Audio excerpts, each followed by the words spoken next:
نماز کے بعد سر پر ہاتھ رکھ کر یا پیشانی پر ہاتھ رکھ کر کیا پڑھا جاتا ہے؟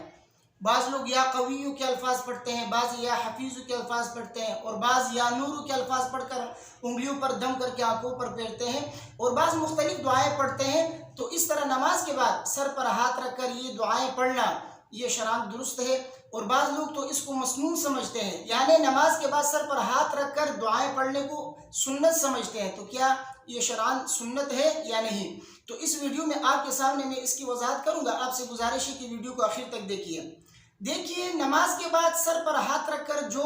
دعائیں پڑھی جاتی ہے یا جو اذکار پڑھے جاتے ہیں، یہ بطور وظائف پڑھنا تو جائز ہے۔ یعنی اگر کسی بزرگ سے آپ نے یہ سیکھا ہے اور کسی نے آپ کو بتایا ہے کہ یا قویوں کے الفاظ پڑھنے سے آپ کا ذہن تیز ہوگا، یا نور کے الفاظ پڑھ کر انگلیوں پر دم کر کے آنکھوں پر پھیرنے سے جو ہے آپ کے آنکھوں کی روشنی تیز ہو جائے گی، تو اس طرح کا پڑھنا یہ جو بطور وظائف درست ہے، لیکن سنت سمجھ کر اس طرح پڑھنا یہ درست نہیں ہے،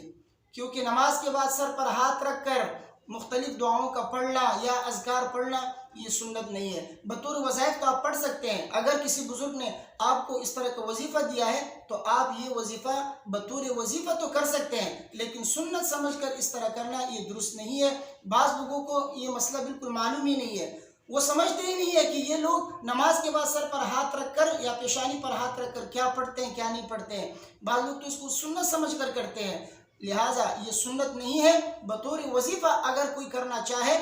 تو یہ کر سکتا ہے، لیکن سنت سمجھ کر نہ کرے۔ ہاں، نبی کریم صلی اللہ علیہ وسلم سے بعض روایتوں میں نماز کے بعد سر پر ہاتھ رکھ کر دعا پڑھنا ثابت ہے۔ علامہ طبرانی علیہ رحمہ نے معجم الاوسط کے اندر حضرت انس بن مالک رضی اللہ تعالیٰ عنہ کی حدیث نقل کی ہے، فرماتے ہیں کہ ان النبی صلی اللہ علیہ وسلم كان اذا صلى وفرغ من صلاته مسح بيمينه على رأسه وقال بسم الله الذي لا اله الا هو الرحمن الرحيم اللهم اذهب عني الهم والحزن۔ حضرت انس بن مالک رضی اللہ تعالیٰ عنہ فرماتے ہیں کہ نبی کریم صلی اللہ علیہ وسلم جب نماز سے فارغ ہوتے تو اپنے سر پر دایاں ہاتھ رکھ کر یہ دعا پڑھتے تھے، بسم اللہ الذی لا الہ الا هو الرحمن الرحیم اللہم اذہب عنی الہم والحزن۔ اور اس کا ترجمہ بہترین ترجمہ ہے، فرماتے ہیں کہ شروع کرتا ہوں اس اللہ کے نام سے جس کے علاوہ کوئی دوسرا معبود نہیں، وہ رحمان ہے، وہ رحیم ہے، نہایت مہربان نہایت رحم کرنے والا ہے، اور اے اللہ مجھ سے آپ غم اور فکر اور تکلیف کو دور فرما دیجئے۔ تو دیکھیے نبی کریم صلی اللہ علیہ وسلم سے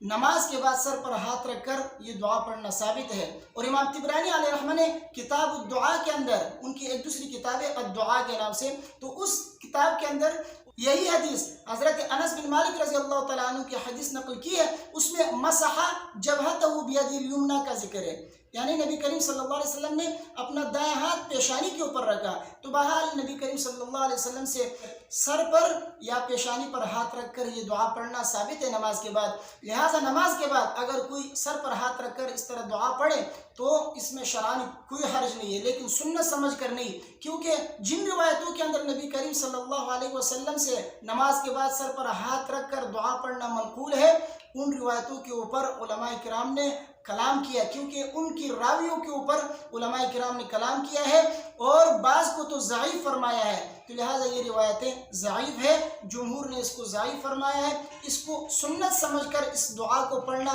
یہ صحیح نہیں ہے، ویسے پڑھنے میں کوئی حرج نہیں کیونکہ نبی کریم صلی اللہ علیہ وسلم نے پڑھا ہے، لیکن سنت سمجھ کر نہیں، کیونکہ جن روایتوں میں پڑھنا منقول ہے وہ روایتیں جو ہے سندن ضعیف ہے۔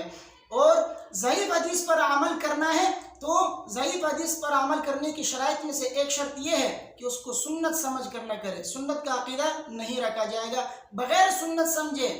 اس کو آپ وظیفے کے طور پہ یا ویسے جو ہے آپ پڑھ سکتے ہیں، لیکن سنت سمجھ کر نہ پڑھے۔ مجھے امید ہے کہ میری باتیں آپ کی سمجھ میں آ گئی ہوں گی۔ اللہ تبارک و تعالیٰ سے دعا ہے کہ اللہ تعالیٰ مجھے اور آپ سب کو عمل کرنے کی توفیق عطا فرمائے۔ ویڈیو کو اپنے دوستوں کے ساتھ زیادہ سے زیادہ شیئر کیجیے اور مجھے اپنی دعاؤں میں یاد رکھیے۔ السلام علیکم ورحمۃ اللہ۔